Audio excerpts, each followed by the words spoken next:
विषय त्यागो दुर्लभम तत्वदर्शनम दुर्लभा सहजावस्था सद्गुरु करुणा बिना। ईशावास्यमिदं सर्वं यत्किंच जगत्यां जगत् तेन त्यक्तेन भुञ्जीथा मा गृधः कस्य स्विद्धनम्। धन्य धन्य सद्गुरु सुखदा महिमा कही न जाय। जो कछु कहूँ तुम्हारी कृपा भूते कछु न बसाय। बोलिए प्रेम से श्री सद्गुरु महाराज की जय। श्री सद्गुरु महाराज की जय। श्री सद्गुरु महाराज की जय। अव्यक्त रूप में अनंत श्री विभूषित परमाराध्य गुरुदेव की त्रैलोक पावन पाद पद्मों में कोटि कोटि नमन। गुरुदेव के मस्तिष्क स्वरूप ब्रह्मलीन पूज्यपाद महर्षि संत परमहंस जी महाराज, उनके हृदय स्वरूप पूज्यपाद ब्रह्मलीन महर्षि साहिब स्वामी जी महाराज तथा संत मत के वर्तमान आचार्य महर्षि हरिनंदन परमहंस जी महाराज के चरण कमलों में कोटि कोटि नमन, कोटि कोटि प्रणाम। आदरणीय सत्संग प्रेमी सज्जनों, भक्तिमती माताओं एवं बहनों, सुबह का सत्संग हम लोग आज स्वर्गीय श्री लखन बाबू के छोटा पुत्र तुलसी बाबू के यहाँ किया और अभी का सत्संग श्रद्धेय श्री प्रभात बाबू के घर में करने के लिए आ रहे हैं। गुरु महाराज की बड़ी कृपा है। जब द्रव हिंदी निधि आर राघव साधु संगति पाइए जय दरस परस समागम आदि पाप राशि नसाइए। गोस्वामी जी कहते हैं कि बिना प्रभु कृपा के सत्संग नहीं मिलता है। हर आदमी माया में फंसा हुआ है, किसी को फुर्सत नहीं है टस से मस होने का। आदमी लकीर पीट रहा है,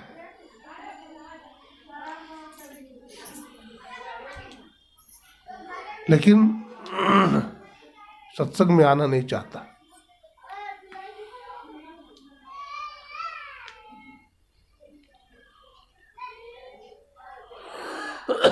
स्वामी जी कहते हैं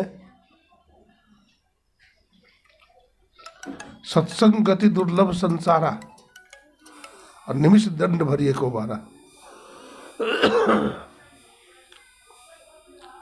एक बार निमिष भर, निमिष बोलते पल झपकने भर,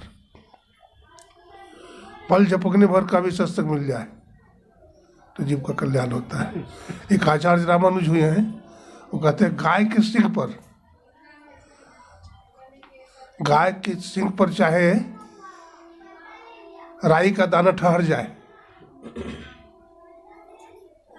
ठहरने में ठहरेगा नहीं ठहरेगा। जितना देर ठहरता है, जितना देर भी कुछ देर तो ठहरेगा, तो जितना देर भी ठहरेगा उतना देर का सत्संग से भी जीव का कल्याण होता है।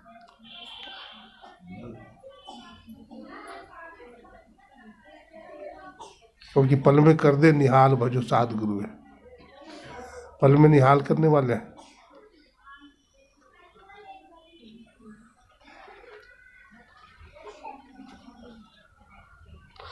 अभी आप लोग धर्मशाला में बैठे हुए भगवान शंकर, ब्रह्मा जी महाराज,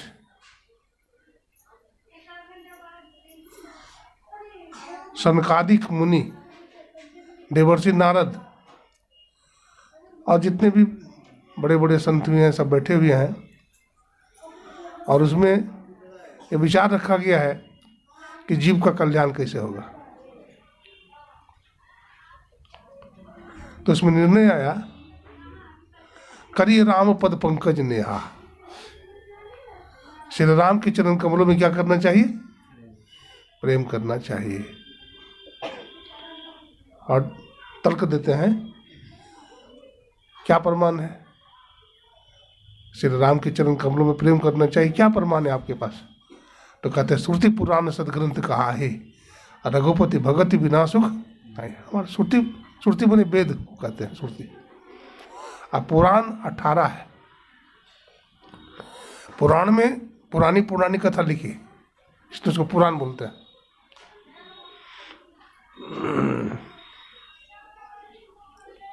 तो श्रुति और पुराण में कहा गया है कि बिना भगवान के भक्ति का सुख नहीं है।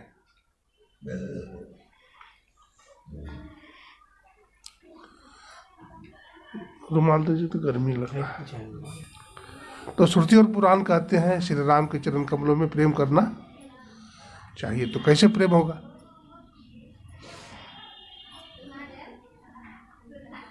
तो एक जगह है कि श्री राम के चरण कमलों में प्रेम करना चाहिए, और कुछ दूसरी जगह कुछ और बात लिखा हुआ है। हमारे गुरुदेव कहते हैं, पदावली में लिखते हैं, सतगुरु चरण टहल नित करिए और नर्तन के फल यही है। वो कहते हैं सतगुरु के चरण में प्रेम करने, उनका चरण का टहल करिए, यानी सेवा कीजिए। टहल मन सेवा होता है। और नित करिए, रोज करिए। तो गुरु महाराज के चरण दबाते रहे, वो भी सेवा है, वो भी बहुत बड़ी सेवा है। लेकिन वो सेवा सबको नसीब नहीं है, वो सेवा सबको नसीब नहीं है। तो आज्ञा सबने सो साहिब सेवा, संत जो कह गए हैं हम लोग रोज पाठ करते हैं, याद करा देता है।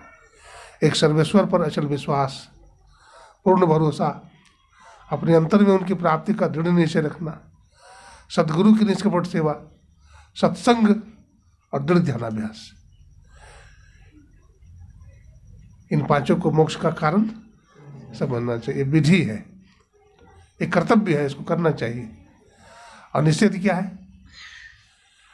व्यभिचार, चोरी, नशा, हिंसा, झूठ तजना चाहिए। 5 पापों का निषेध है ना। जब तक 5 पापों का निषेध नहीं करेंगे तब तक भक्ति में एक कदम भी आगे नहीं बढ़ सकते, एक कदम आगे नहीं बढ़ेंगे।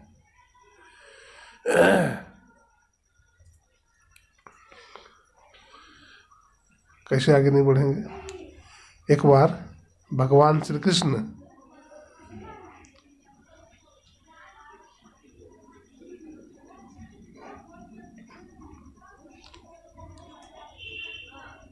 आए, कहाँ? वृंदावन।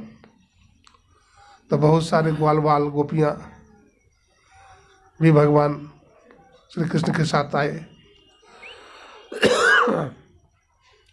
नाव पर चढ़े। तो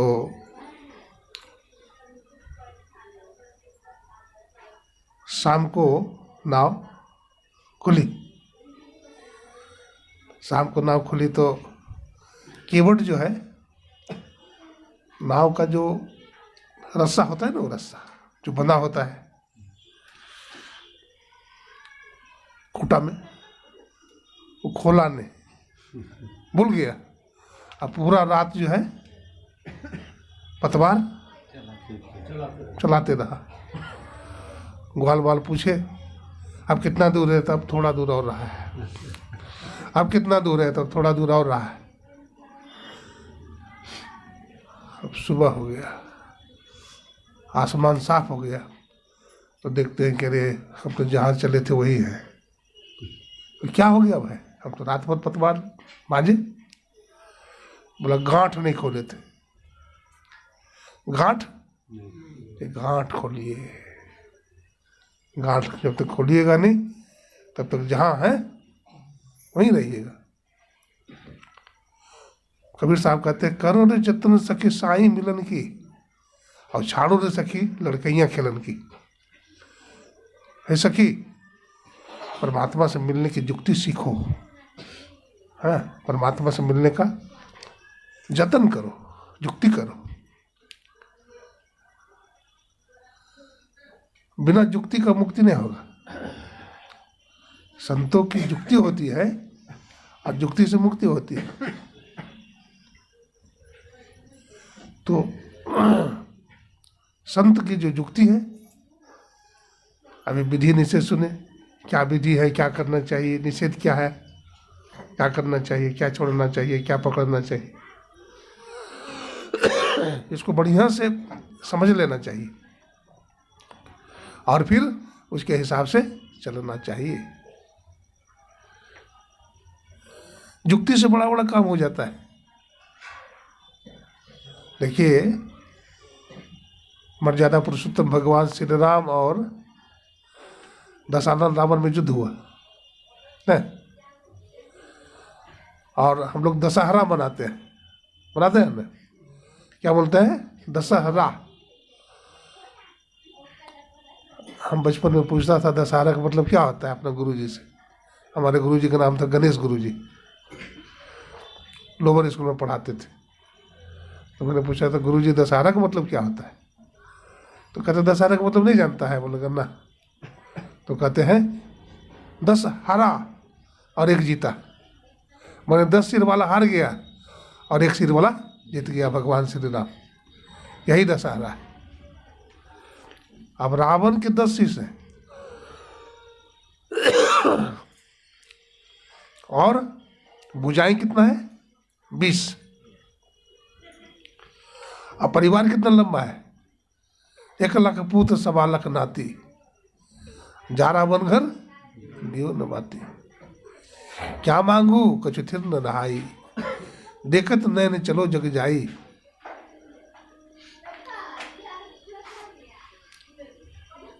लंका सिखो समुद्र सिखाई, जा रावण की खबर न पाई। क्या मांगू कुछ स्थिर न रहाई, और देखत नैन चलो जग जाई। कहते क्या मांगे, संसार में कुछ भी स्थिर नहीं है।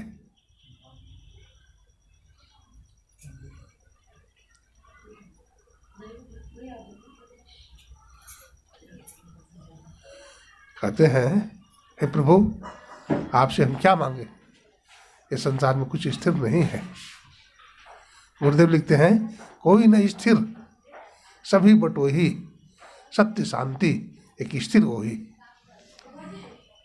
कोई स्थिर है, सब बटोही है, लेकिन सत्य शांति स्थिर है न। परमात्मा कहीं गया है, वो न कहीं जाता है न कहीं आता है, वो जहाँ का तहाँ है।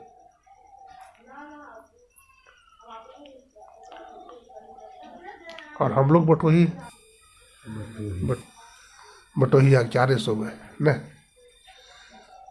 हम लोग बटोही हैं, संत इशारा करते हैं तुम्हारे गठरी में चोट लगा हुआ है, क्या रो सो गए, क्या सोता है तुम, जागो। संत महात्मा हमें जगाते रहते हैं, लेकिन हम जगते नहीं हैं।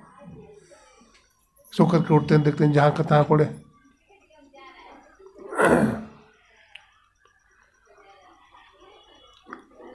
तो कह रहे थे कि दशानन रावण कितना बलवान था, चले रावण डोले धरनी। रावण जब चलता था तो धरती कांपती थी। कितना बलशाली था रावण, बतलाते हैं बाली को भी ललकारा था युद्ध में। रावण जब विश्व विजय करने के लिए निकला तो बाली से भी के पास गया, ललकारा उसको। तो बाली समुद्र के किनारे संध्या करने गया था, तो जब ललकारा ये तो आवाज सुना तो इसके पास आया, बोला तू हमसे युद्ध करेगा? बोला हाँ, मैं तुम्हें ललकार रहा हूं। बाली ने हंसते हुए कहा तुम हमको मत ललकारो, तू चींटी है हमारे सामने, हम तुमसे क्या युद्ध करेंगे। बोला नहीं आओ, बोला आओ। तो बाली इतना बलशाली था कि कांक तले दबा लिया। 6 महीने दबाए ना, पता भी नहीं चला उसको कि कांक के नीचे चींटी को दबाया है। चिमोकन होता है ना, चिमोकन, जैसे चिमुकन होता है उसी तरह से उसको दबा लिया। बहुत गिड़गिड़ाया तो फिर छोड़ दिया।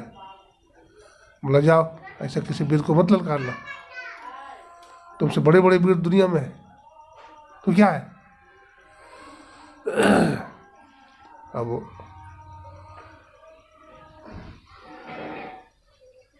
माता जानकी का हरण किया रावण ने। बुद्धि खराब हो गई तो हरण तो करेगा ही। मांस खाता है, भैंसा खाता है, दारू पीता है, तो यही सब काम करेगा। मांस खा करके दारू पी करके कभी अच्छी बुद्धि होती है? हमेशा खुराफात। वो आदमी हमेशा खुराफात करेगा, जुआ खेल लेगा। पांचों पांडव जुआ खेल लिया और पूरा राजपाट दांव पर लगा दिया। द्रौपदी माता को भी हार गया। कितना भयंकर परिणाम हुआ, चिरहरण हो गया। ये महाभारत का युद्ध क्या हुआ था जानते हैं? क्या कारण था, बता सकते हैं? हस्तिनापुर में एक बार उन्होंने क्या बनाया था? बहुत सुंदर महल बनाया, इंद्रप्रस्थ। इतना सुंदर बनाया था, इतना अच्छा बनाया था कि जहाँ जमीन लगता था वहाँ सूखा सूखा था, और जहाँ सूखा था वहाँ पानी लगता था, उल्टा लगता था। जहाँ दरवाजा है वहाँ लगता था गेट है। तो दुर्योधन जहाँ सूखा जमीन है वहाँ कपड़ा उठा लेता था। तो द्रौपदी छत पर से देख ली तो हंसी आ गई कि अंधा का बेटा देखो अंधा है, अंधा का बेटा। ये सुन लिया दुर्योधन, महाभारत का युद्ध हो गया है। अगर वो ये बात नहीं बोलती अंधा का बेटा अंधा, तो महाभारत का युद्ध होता। इसलिए वाणी समेट करके बोलो। घर में लड़ाई झगड़ा क्यों होता है? वाणी समेट के नहीं बोलते। ऐसे ही वाणी बोलिए, मन की आपा खोए, औरन को शीतल करे और आप वो शीतल होए। अगर घर में मधुर वाणी का प्रयोग किया जाए तो घर में लड़ाई झगड़ा होगा नहीं होगा।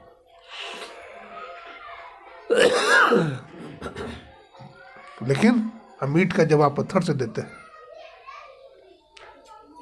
हम तुमसे कम हैं, हम मीट का जवाब पत्थर से देते हैं। किसी से लड़ाई झगड़ा होती है तो बोलते हैं हम तुमको मार डालेंगे, बोलते हैं ना, धमकी देते हैं हम तुमको मार डालेंगे। तुम क्या मारोगे भाई? मच्छर को मारने का दुनिया वाले लोग ने बहुत कोशिश किया, मच्छर मरा आज तक? मच्छर तो मरा नहीं, तो किसको मारेगा? मच्छर को नहीं मार सका और किसको मारेगा?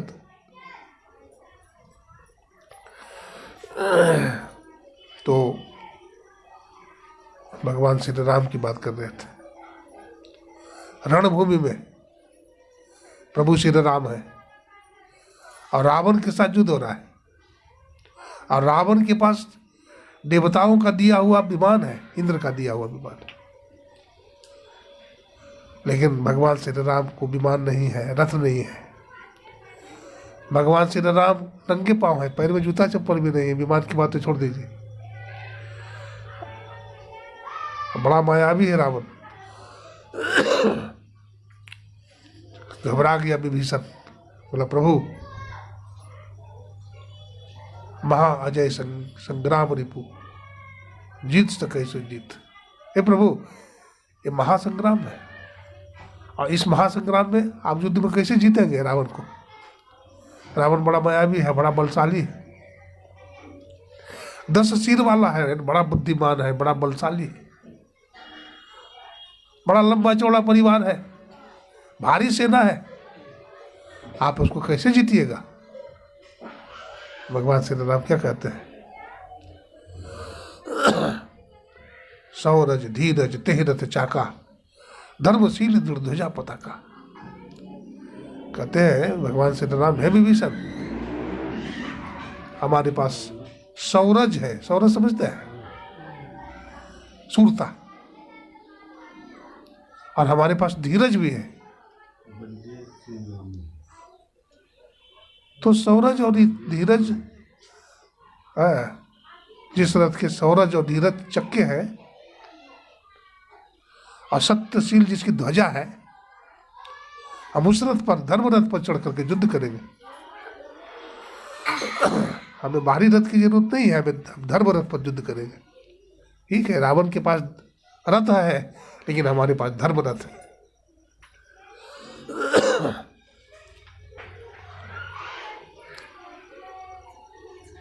हनुमान जी महाराज वहीं पर हैं।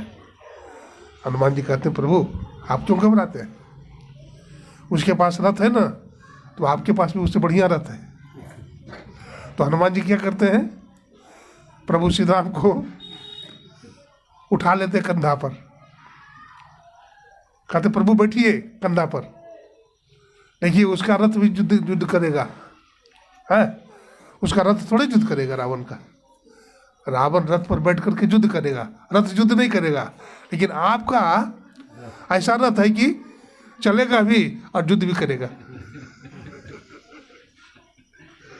इसलिए आपका रथ बहुत बढ़िया है। देखिए हनुमान जी महाराज परम ज्ञानी है, ज्ञानी नाम अग्रगण्यम, ज्ञानियों में श्रेष्ठ है हनुमंत लाल जी। और हनुमान जी को नहीं जानते हैं, एकादश रुद्र है। आप पुराण पढ़िए, एकादश रुद्र है। अयोध्या जी में सत्संग चल रहा था वृंदावन में, तो वृंदावन में भगवान श्री कृष्ण के भक्तों की ज़्यादा भीड़ है, जनसंख्या ज़्यादा है। तो अयोध्या से एक महात्मा गए थे, बूढ़े महात्मा, तो वहाँ बाके बिहारी की जय, बाके बिहारी की जय सब कर रहे थे और टुकुर टुकुर मुंह देख रहे थे अयोध्या वाले महात्मा कि सब बाके बिहारी की जय बोल रहा है, हमारे प्रभु श्री राम की जय कोई बोलता ही नहीं, सब टेढ़ी टांग की जय बोलने वाला है, यहाँ सीधे टांग वाला की जय कोई बोलता ही नहीं। तो महात्मा ने कहा, हनुमान चालीसा का पाठ कर रहा था कोई, बोल रहा था शंकर सुमन केसरी नंदन। हाँ, क्या पाठ कर रहा था? शंकर सुमन केसरी नंदन। मतलब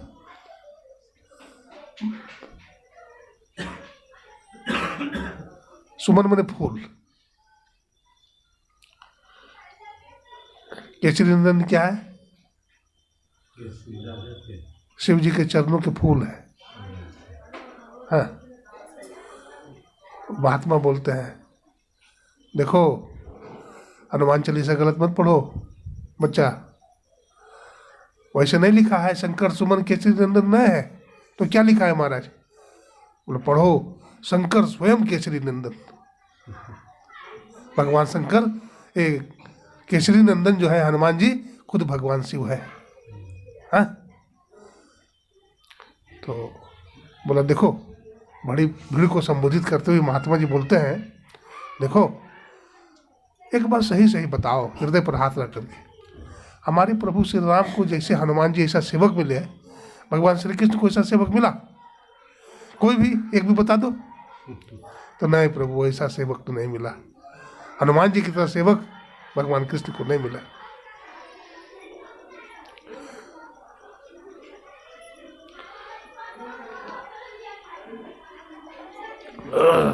हरि अनंत, हरि कथा अनंता, भगवान की कथा अनंत है और हरि कथा भी अनंत है। हरि भी अनंत है, उनकी कथा भी अनंत है। इसलिए कथा से व्यथा दूर होती है। भगवान की कथा जब सुनेंगे, संतों की कथा सुनेंगे, तो हमारे जीवन की व्यथा दूर हो जाती है।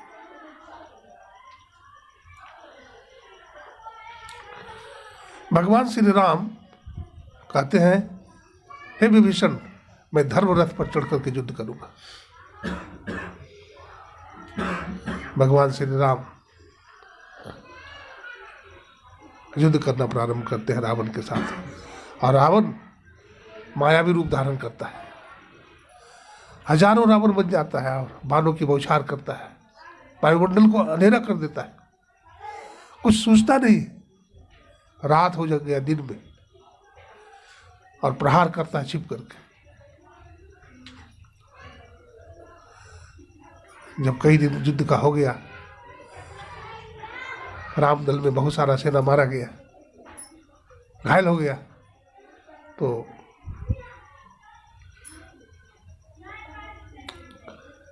विभीषण जी महाराज ने कहा कि प्रभु,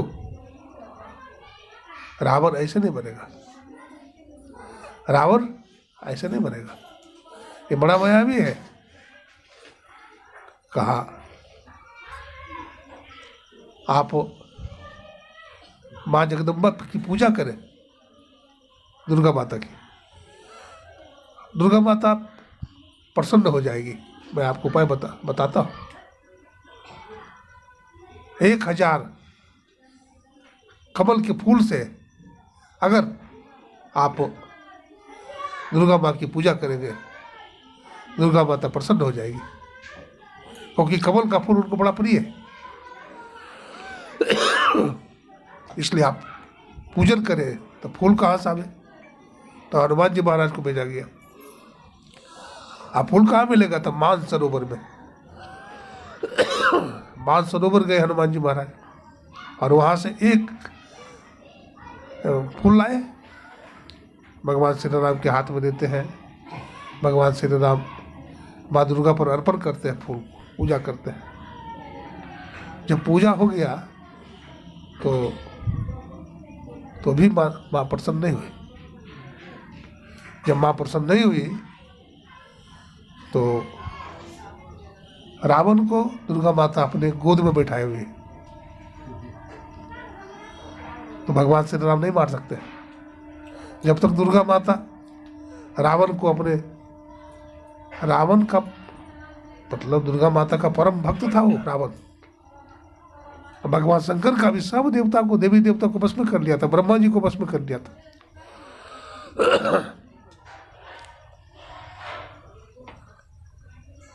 जब तक माँ दुर्गा पूजा से प्रसन्न होकर के रावण को गोद से नीचे नहीं उतारेगी, तब तक रावण नहीं मरेगा। तो भगवान राम सोचते हैं क्या बात है, 1000 फूल से तो पूजा किया, लेकिन माँ प्रसन्न नहीं हुई, रावण को गोद में बैठाई हुई।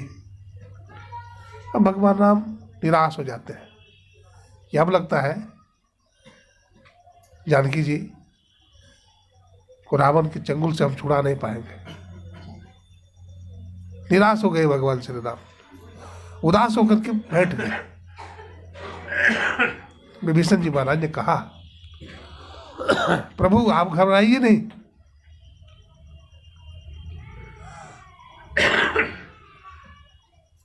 भगवान राम ने विचार किया कि क्या बात है, पूजा तो मैंने किया और दिल से पूजा किया, श्रद्धा विश्वास के साथ पूजा किया, फिर क्या खामियां रह गई?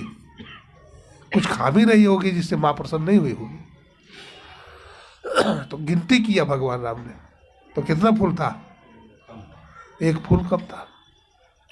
एक फूल माँ दुर्गा ने परीक्षा के लिए चुरा ली थी। तो भगवान राम सोचते हैं कि माँ की पूजा तो करनी है किसी भी हालत में। हमें भी लोग कमल नयन कहते हैं, तो एक फूल जो घट गया है, क्यों नहीं अपन आंख निकाल करके माँ दुर्गा पर अर्पण कर दें। भगवान राम ने चाकू निकाला, चाकू निकाल करके आंख पर चलाने ही वाले हैं कि माँ दुर्गा रावण को नीचे उतार देती है और हाथ पकड़ लेती है। प्रभु आप युद्ध कीजिए। मैं रावण को गोद से नीचे उतार दिया, अब युद्ध हुआ। अब युद्ध जब चालू हो गया तो भी मरता नहीं रावण। 10 शीश भगवान राम काट देते हैं, 20 भुजाएं काट देते हैं, फिर हा करके जुड़ जाता है। तब विभीषण जी कहते हैं, प्रभु ऐसे नहीं मरेगा। रावण के नाभि में क्या है? अमृत का घड़ा है, अमृत कलश है। जब तक वो अमृत कलश जलेगा नहीं, नष्ट नहीं होगा, तब तक रावण नहीं मरेगा। तब भगवान श्री राम ने क्या किया? मारा बाण, नाभि में माना और हा राम करके। देखिए रावण ने कभी भगवान का नाम नहीं लिया, लेकिन जब मान लग गया, जब घायल हो गया, तो श्री राम श्री राम श्री राम करते हुए धरती पर जा गिरा।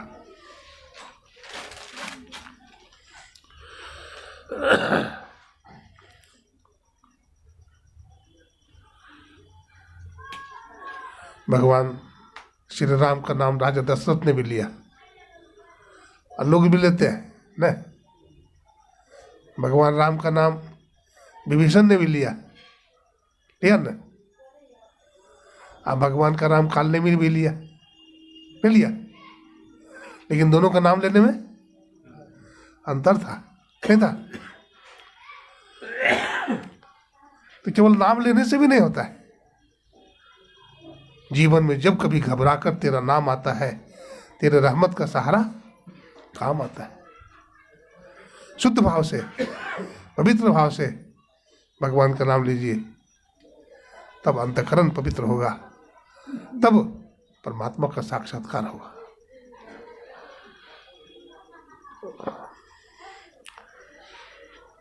एक हरिद्वार में एक गोपाल था, दूध बेचता था।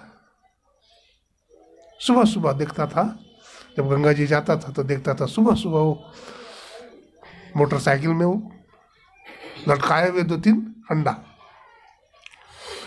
दूध लाता था।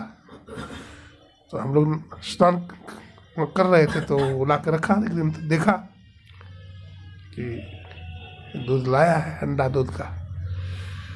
तो गंगा के किनारे भी बहुत सारे ग्राहक पहुंच गया कि हमको दूध की जरूरत है, दे दीजिए। तो मैंने देखा कि अंडा खोला और जितना खाली था उतना दूध उसमें पानी गंगा जल मिला दिया। अब मान लीजिए 40 लीटर दूध होगा तो कम से कम उसमें 10 किलो पानी भी मिला दिया। अब बोलता हर हर गंगे, हर हर गंगे। तो दूध बेच दिया। तो उसको थोड़ा डाउट हुआ, बोला भाई दूध में पतला लगता है आज। बोला नहीं महाराज, ऐसा आप शंका नहीं करें। बोला दूध आज पतला लगता है। मैं सही कहता हूँ ईमानदारी से, आज दूध पतला लग रहा है, मैं झूठ नहीं बोलता हूँ। कैसे दूध तुमको पतला लग रहा है? वो कहा देखिए हम पर विश्वास कीजिए, हम ऐसा वैसा गंगा माँ के भगत हैं, हम ईमानदारी से कहते हैं, हम पानी नहीं मिलाए हैं, हम गंगा जल मिलाए हैं, हम गंगा जल मिलाए।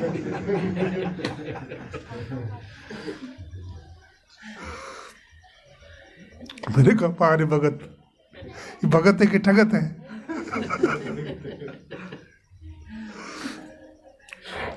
तो दूध का दूध और पानी का पानी नहीं। एक गिलास में चाहे दूध रखिए चाहे तो पानी रखिए, कि चाहे तो दूध रखिए चाहे तो पानी रखिए। आप सोचिएगा दोनों चीज रखें तो होगा? नहीं होगा। चाहे दूध रखिए चाहे तो पानी रखिए, चाहे धर्म पर चलिए चाहे धर्म पर चलिए। हसब ठठाओ पुलावो गालू, गोस्वामी लिखते हैं। हाँ, ठठा करके हंसना भी और रोना भी एक साथ होगा? हसब ठठाओ फुलावो गालू, ये नहीं होगा।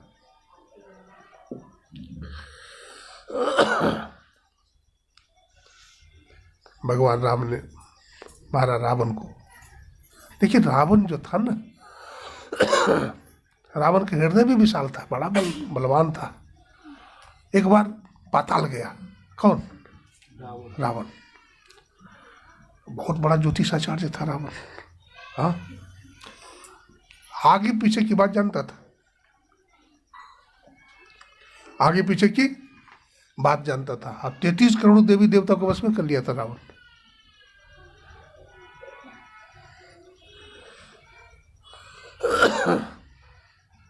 उसको एक बेटी थी, किसको? रावण को।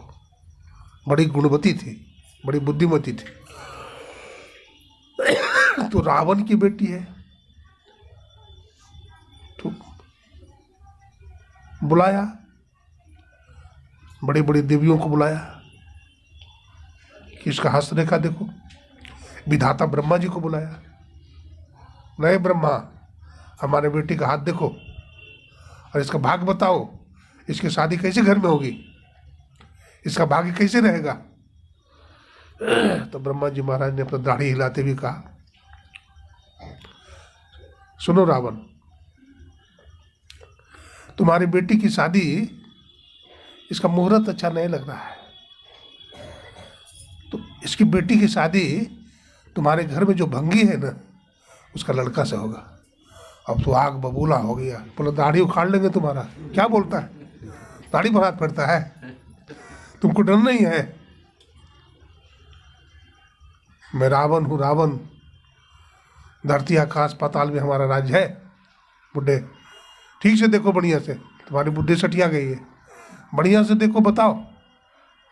बोला नहीं महाराज, हम विधाता हैं और हमसे गलती नहीं होती। आपकी बेटी की शादी आपके घर में जो भंगी आता है कमाने के लिए, उसी से होगी। अब रावण भी घबरा गया और बहुत सारा ज्योतिषाचार्य को बुलाया, उन्होंने भी यही कह दिया।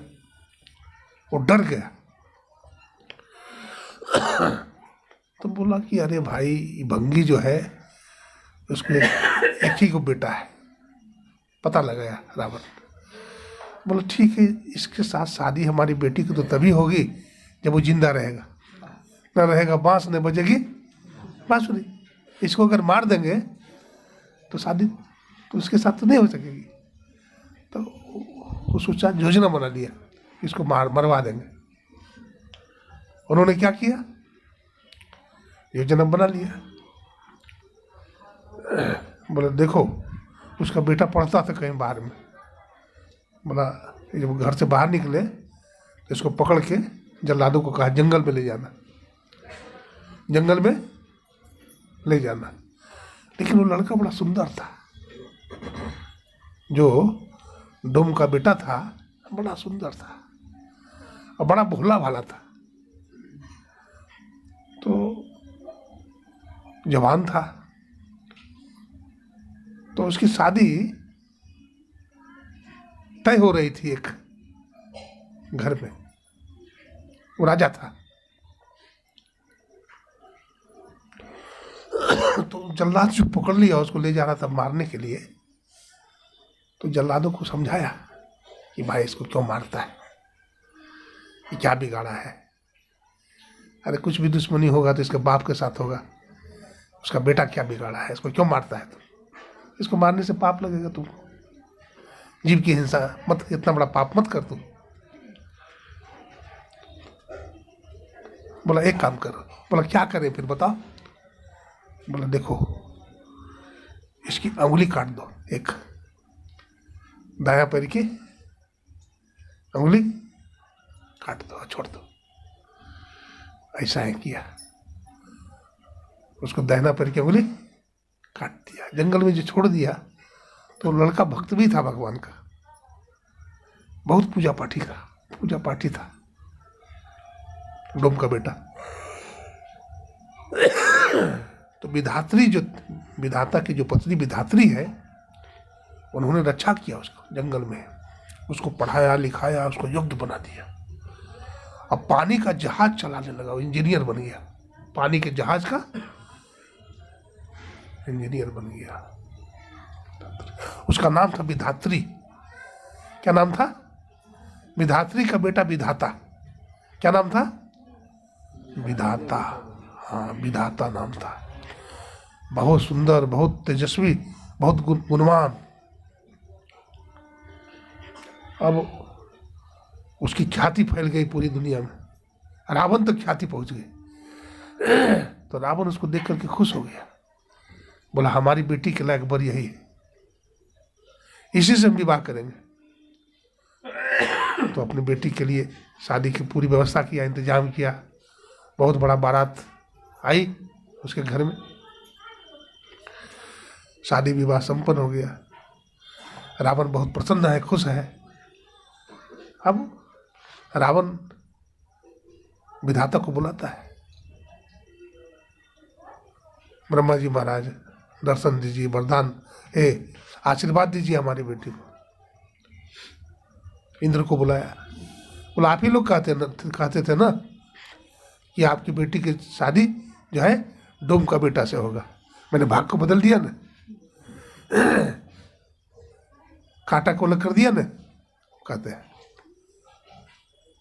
हम रावण है, रावण, हम ब्रह्मा की सृष्टि को भी बदलने वाले। तो ब्रह्मा जी महाराज ध्यान लगा दी। तो कहते हैं बुड्ढे फिर तुम दाढ़ी हिलाने लगे, जब भी हमारे पास आते हो तो दाढ़ी हिलाते हो, जल्दी बताओ। विधाता कहते हैं ब्रह्मा जी देखो रावण, हमारा ज्योतिष गलत नहीं हो सकता है, हम विधाता है, हम विधाता है। तुम्हारी बेटी की शादी वही भंगी की बेटा से हुआ है। रावण ने कहा ये कैसे, ये असंभव, असंभव। बोला हाँ तो पता लगाओ, पता लगाओ। बोला क्या पता लगावे? बोला हमारा बेटा फलाने प्रदेश में पढ़ता था, हमारा बेटा गायब हो गया है, हमारा बेटा जंगल में भटकता रहा, दैवीय शक्ति उसको पढ़ाई, गुणवान बनाया, वो इंजीनियर बन गया, जल सेना का जलपोत का ड्राइवर बन गया और बहुत चैंपियन निकला है। उसकी दुनिया में कीर्ति फैल गई और उसकी कीर्ति आपके कानों तक भी गई और आपने उसको चुना। तो क्या प्रमाण है कि डोम का बेटा है? आप ही हमको बताइए, क्या प्रमाण है कि डोम का बेटा है? बोला जल्लाद भी वहाँ गया। बोला हाँ महाराज, आपने जो डोम के बेटा को कत्ल करने के लिए भेजा था, तो एक राजा मिल गए थे दूसरा, उन्होंने हमको बताया कि देखो निरपराध जीव की हत्या नहीं करनी चाहिए, बहुत बड़ा पापी होगे तुम, बहुत बड़ा दोष लगेगा तुम पर, इसलिए ऐसा न करो। तो क्या करें? तो कहा कि इसकी अंगुली काट दो। तो उसको अंगुली काट कर छोड़ दिया गया जंगल में। वो पढ़ लिख करके बड़ा हुआ, विख्यात हो गया। और तुम एक चीज देख लेना, तुम्हारा जो दामाद बना है उसकी अंगुली कटी हुई है कि है, तुम देख लो। तो जाके देखता है रावण, तो कहता है अंगुली तो कटी हुई है। बोला वही डोमा का बेटा है, वही डोम का बेटा है। देखिए विधि का विधान जान हाली लाभ सही है, जाए विधि राखे राम ताहे विधि रही। तो किस्मत बनाने से बनता है, किस्मत बनाने से अच्छा कर्म कीजिए, शुभ काम करिए, भजन कीजिए। भजन करने के लिए क्या करना पड़ेगा? भजन करने के लिए दीक्षा लेना पड़ेगा। दीक्षा के द्वारा आपको ध्यान विधि का पता चलेगा। ब्रह्ममुहूर्त में आप बैठिए, ब्रह्ममुहूर्त में क्या करिए? बैठ करके ध्यान लगाइए।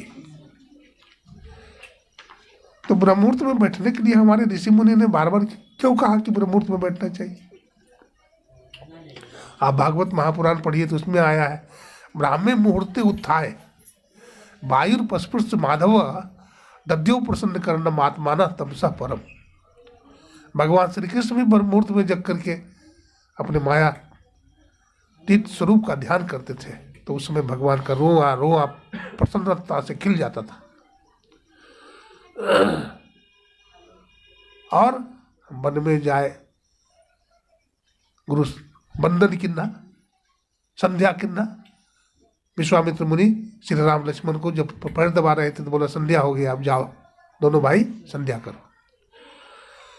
तो रामचरितमानस में भी संध्या वंदना करना चाहिए लिखा हुआ है, और श्रीमद् भागवत महापुराण में भी लिखा हुआ है, वेद में भी लिखा हुआ है।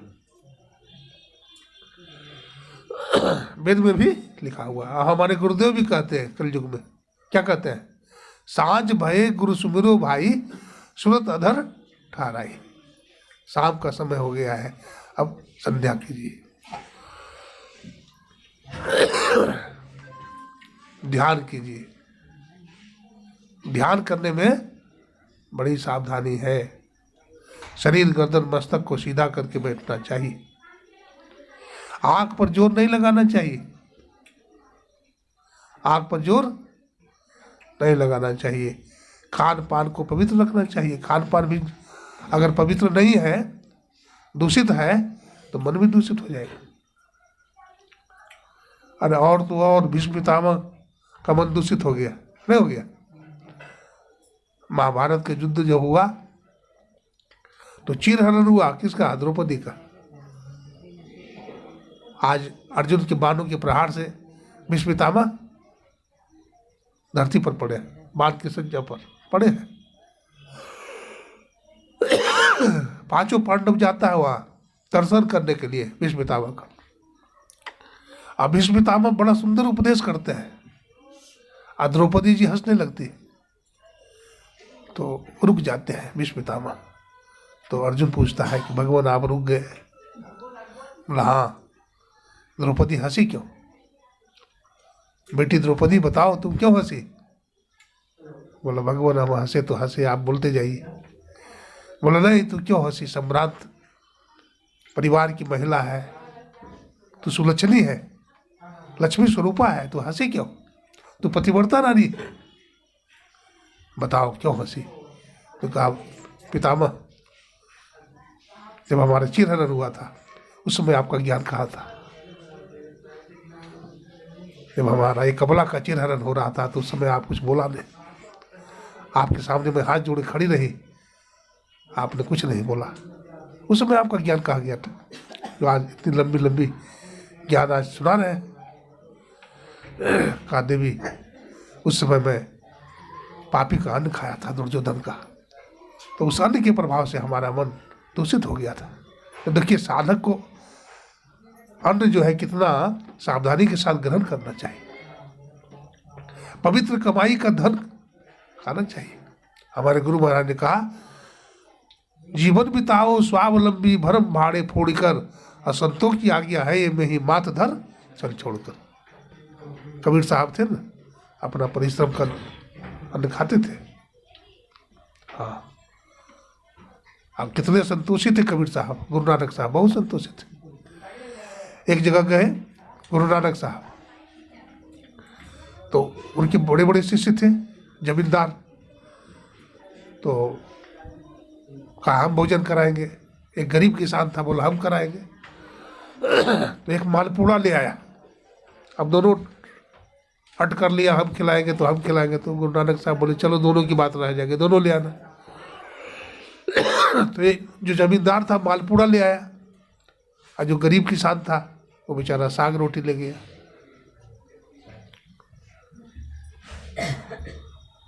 अब किसका अन्न ग्रहण करेंगे? गुरु नानक साहब संत है, जैसा तैसा अन्न तो खाएंगे नहीं। तो उन्होंने दोनों को मुट्ठी में ले लिया इसे, और दोनों को निचोड़ा। तो मालपुआ जो था उससे खून निकला, और जो साग रोटी थी उससे दूध निकला। बोला देखो क्या खाने का चीज़ है? बोला महाराज यही खाने का चीज़ है। तो जैसा खावे अन्न वैसा हवे मन, जैसा पीवे पानी वैसा बोले वाणी। तो साधक को पवित्र अन्न ग्रहण करना चाहिए। अगली बात है, साधक को हमेशा सावधान भी रहना चाहिए। चौराहे पर लिखा होता है सावधानी हटी और दुर्घटना घटी। सावधानी जरा सा हट गई। मानस जब साधक को हमेशा करते रहना चाहिए। मानस जब हमेशा करते रहना चाहिए।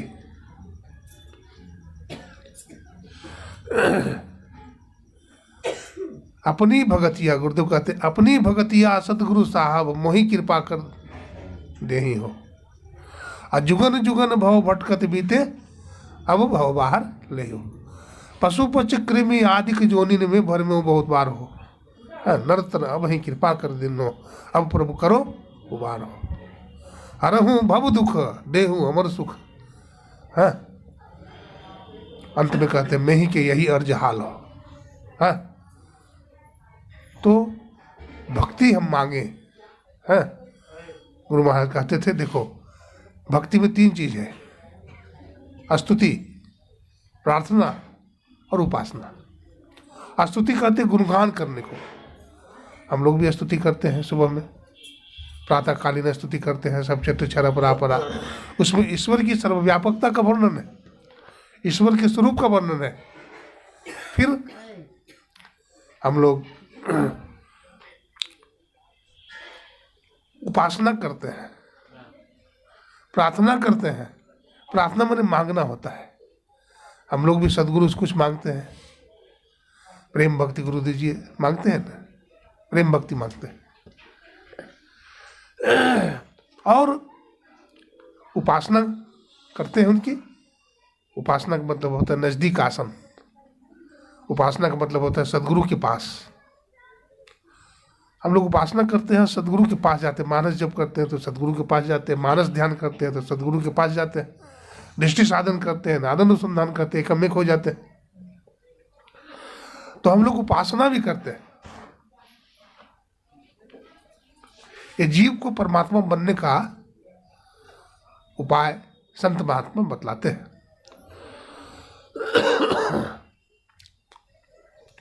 तो इसलिए हमारे धर्म ग्रंथों में त्रैकाल संध्या बड़ी ही प्रचलित है, बड़ी ही प्रचलित है। भगवान श्री कृष्ण ने भी अर्जुन को ध्यान करने के लिए बताया। अब भगवान श्री राम ने भी हनुमान जी महाराज को ध्यान करने के लिए बताए। श्री सदगुरु महाराज की बताए। हनुमान जी महाराज भगवान राम के पास जाते हैं, कहते प्रभु, मुक्ति को उपनिषद में वर्णन आता है, हमारे पास सब कुछ है,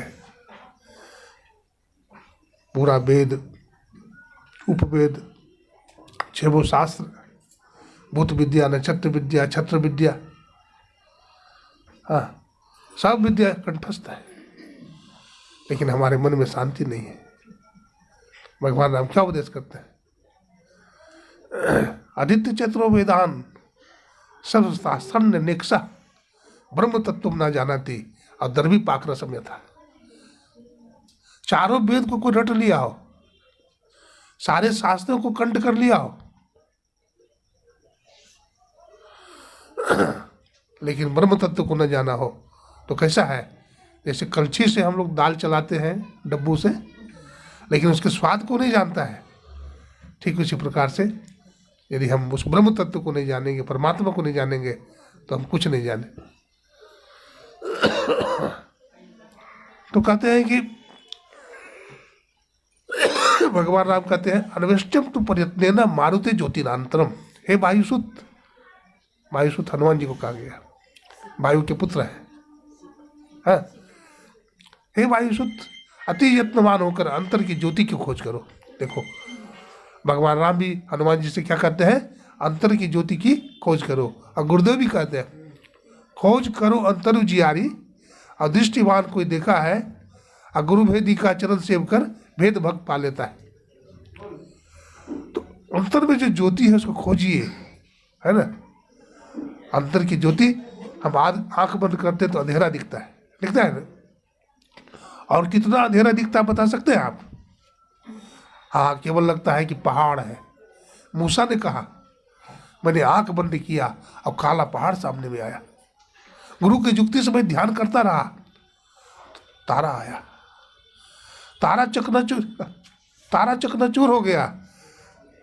चंद्रमा का दर्शन हुआ, चंद्रमा चकनाचूर हो गया। सूर्यमंडल का दर्शन हुआ, सूर्यमंडल चकनाचूर हुआ। एक भारी विस्फोट हुआ, वो विस्फोट हमारे कानों तक आई और मुझे परमात्मा का साक्षात्कार हुआ। देखिए, तो मौलाना फकीर भी कहते हैं, है ना। मौलाना रूम कहते हैं घर तुरा आज इश्क बासा दुखवर अस्ते मुस्ताकतर। इसका मतलब हुआ तुम खुदा से जितना प्रेम करते हो और तुम ये कहते हो कि खुदा निर्दयी है, परमात्मा निर्दयी है, परमात्मा निर्दयी नहीं हो सकता। तुम खुदा से जितना प्रेम करते हो, खुदा अनंत गुना तुमसे विशेष प्रेम करता है। इसलिए मिटा दे जो अपनी हस्ती को, अगर मर्तबा चाहे कि दाना खाक में मिलकर घुले गुलजार होता है। इसलिए अपने को मिटा दीजिए। आदमी अपने को मिटाता नहीं, और जब तक अपने अहंकार को, अकड़ को मिटाएगा नहीं धूल में। देखिए चना, साबुत चना जो होता है उसको हम खेत में डालते हैं, तो चना को भूंज करके डालते हैं कि साबुत चना को डालते हैं। अगर चना को भूंज देंगे तो उसमें निकलेगा अंकुर? नहीं निकलेगा। तो ठीक उसी प्रकार से जब चना सड़ पच जाता है तब उससे अंकुर निकलता है। हम भी पाखंड, अहंकार सब कुछ को छोड़ देंगे तो अंकुर, भक्ति का अंकुर जो है उसमें निकल जाएगा। इसलिए ध्यानाभ्यास करो नित, हो ही में ही निज हित, परम कल्याण हो जाएगा। परम कल्याण हो जाएगा जीव का, है ना। जीव कहाँ से आया है देखते हैं, दुनिया में कहाँ चला जाता है। एक ही घर में देखिए बच्चा, देखिए छोटी सी बच्ची है, ये देखिए कितना शांत होकर के बैठी हुई है। साधु महात्मा से बच्चे डरता है, लेकिन देखिए एकदम डरती नहीं है, देखिए प्रणाम कर रही है। तो बापे पूत परापत घोड़ा, और नहीं कुछ हो तो थोड़ा थोड़ा। माता पिता उसको जैसा संस्कार देता है बच्चा में वैसा ही संस्कार आ जाता है। इसलिए बच्चा को भी सत्संग में ले जाइए। बच्चा को ज़्यादा कुछ कहने की ज़रूरत नहीं है कि भजन करो, ये करो, अच्छा काम करो। आपके काम को देख लेगा बच्चा। बच्चा जो है बहुत बड़ा कंप्यूटर है। हाँ, बच्चा कुछ पूछेगा नहीं, बच्चा सब जानता है, बच्चा सब समझता है, सब बात बुझेगा। एक बार देख लेगा बच्चा, वो सब बात समझ लेगा। हाँ, ताड़ लेता है बच्चा तुरंत, है ना। जैसे संत की आँख होती है, बच्चा को भी उसी तरह से हृदय पवित्र रहता है। हृदय क्या रहता है? पवित्र रहता है। एक बार में अंदर घुस करके देख लेगा। तो ये भक्ति है। गोस्वामी जी कहते हैं, भक्ति तात अनुपम सुख मूला, अब मिला है जो संत हो ये अनुकूला। भक्ति सुख की जड़ है। भक्ति स्वतंत्र सकल सुख खानी, अबिनु सत्संग न पावे प्राणी। भक्ति स्वतंत्र है, लेकिन बिना सत्संग का ही मिलने वाली नहीं है। कबीर साहब लिखते हैं, भक्ति द्वारा साकरा और आई 10वें भाव, मन ऐरावत हो रहा कैसे हो स्वभाव। भक्ति का जो द्वार है वो बड़ा सकरा है। अब कितना सकरा है, राई न ठहरा है। अब मन तो ऐरावत हो गया, ऐरावत हाथी कैसे हो समाप्त। अब देखते हैं, सुई और धागा होता है। माता बहन कपड़ा सीती है तो धागा को सुई में पिरोती है। अब मन जरा से बहिर्मुख हो जाए तो पिरो जाएगा। मन एकाग्र चाहिए, है ना। तो सुई में धागा नहीं पिरो पाते हैं, ध्यान कैसे बनेगा। कबीर साहब कहते हैं, मानत नहीं मन मोरा साधो, मानत नहीं मन मोरा रे, बार बार तो कहीं समझाऊं जग में जीवन थोड़ा रे। कहत कबीर चरण चित राखो, जो सुई बीच डोरा रे। मानत नहीं मन मोरा साधो, मानत नहीं मन मोरा रे, बार बार तो कहीं समझाऊं जग में जीवन थोड़ा रे। थोड़ा सा जीवन है। कहते हैं भक्ति भाव कीजिए, भजन कीजिए, आपको सब प्रकार का सुख मिलेगा, सब दुख भाग जाएंगे। जैसे सूर्य के निकलते ही अंधकार भाग जाता है। एक सत्संगी था, किसी के कहने पर दीक्षा ले लिया, किसी कहने पर दीक्षा ले लिया। भीतर से उसका मन नहीं था, लेकिन ले लिया। लेकिन ले लिया तो कुछ करता भी था, देखा देखी करने लगा। हाँ, देखा देखी ही वो करने लगा, जब करने लगा। लोग ध्यान करे तो वो भी आंख बंद कर ले। अब संत का ध्यान करेगा, उनके मंत्र को जपेगा तो कुछ तो रंग जरूर लगेगा। अब उसका रंग चढ़ने लगा, उसको भीतर का आनंद मिलने लगा। बिजनेस व्यापार कपड़े का दुकान करता था वो, और दुकानदारी चलती नहीं थी उसकी, नहीं चलती थी, बहुत कर्जा हो गया था उसका सब, है ना। एक जगह बकाया था 10 लाख रुपया 10 लाख रुपया बकाया दे रखा था किसी को। एक दिन उसका फोन आया, और 10 साल हो गया था करीब कर्जा लिए हुए। तो उसकी पत्नी बोलती, फलाना आपके मित्र का फोन आया था, आपको बुलाया है, तो देर मत करिए, पैसा का बहुत लंबा हाथ पैर होता है, पैसा खर्चा हो जाता है, इसलिए आप जाइए और ले आइए। तो उसका पति ने कहा ठीक है चले जाएंगे, तो हम भोजन बना देते हैं। उसकी पत्नी भोजन तैयार कर दी, टिफिन तैयार कर दी, और वो टिफिन ले लिया हाथ में, तगादा में जाने लगा। कैलेंडर पर दृष्टि पड़ गई, वो देखता है आज रविवार है, उसके मन में था आज शनिवार है, लेकिन जब कैलेंडर देखा तो पता चला आज तो रविवार है, आज सत्संग होता है, आज हम सत्संग में जाते हैं। अब ऐसा चस्का लगा उसको सत्संग का, देखिए वो मन में सोच लिया पत्नी को कहने दो, हम तो सत्संग में पहले जाएंगे, तगादा बगादा रोज होता है, सत्संग रोज थोड़े मिलेगा। वो चला गया सत्संग मंदिर में, और सत्संग मंदिर में जाकर के स्तुति विनती वहाँ चल रहा था, बैठ गया। स्तुति विनती के बाद ग्रंथ पाठ हुआ, ग्रंथ पाठ के बाद महात्मा लोगों का प्रवचन होने लगा, और बैठ कर सुनने लगा। उसके बाद फिर प्रवचन के बाद गुरु संकीर्तन हुआ, भजवन सदगुरु सदगुरु, आज रविवार है, आज भी होगा, तो होने लगा। करतल ध्वनि से सब झूमने लगे, वो भी झूमने लगा। उसी समय में उसका मित्र खोजते खोजते आ गया। एक आदमी से पूछा कि राम बाबू का घर कौन है, तो बोला राम बाबू का घर तो वही है बगल में, लेकिन वो सत्संग में गए हैं, उनको देखे हैं। तो चला गया वही सत्संग मंदिर में।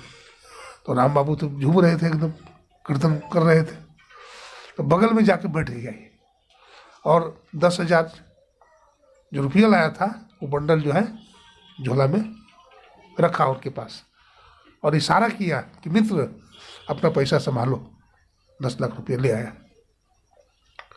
उसकी आँख खुलती है तो आँख से उसका आंसू टपकने लगा। बोला धन्य है गुरुदेव, आप सही कहते थे, तुम भजन करोगे तो तुमको सब कुछ मिलेगा। आपकी कृपा से हमारा बेईमानी शैतानी छूट गया, चोरी चमारी छूट गया, चिटबाजी छूट गया, और मैं अब ऐसा नीच कर्म कभी नहीं करूँगा, ऐसा नीच कर्म जीवन में कभी भी नहीं करूँगा। और क्या किया, गुरु महाराज पर पूरा समर्पित हो गया, है ना। कहा वाह गुरु महाराज, हम तगादा में जाने वाले थे, और तगादा में भी नहीं गए, सत्संग करते रहे, और हमारा पैसा सत्संग मंदिर में पहुंच गया। ये सत्संग की महिमा है, ये सत्संग की महिमा है। जीवन का कल्याण होगा। आज सत्संग करने के लिए अब लखन बाबू के बजले बेटे, बड़ा बेटे पर श्री प्रभात बाबू के घर में आए हैं। तुलसी बाबू, प्रभात बाबू और एक है मरद बाबू, 3 भाई हैं, तीनों धर्म कर्म करने वाले हैं, है ना। और आज इनके घर में सत्संग करने के लिए आए हैं। हम गुरु महाराज से प्रार्थना करते हैं इनके घर में इसी तरह से सत्संग होता रहे, और जितने भी सत्संगी भाई आए हैं सबके लिए गुरु महाराज से मंगल कामना करते हैं। आज रविवार है, गुरु संकीर्तन होगा, सब बड़े प्रेम से बोलिएगा। श्री सद्गुरु महाराज की जय।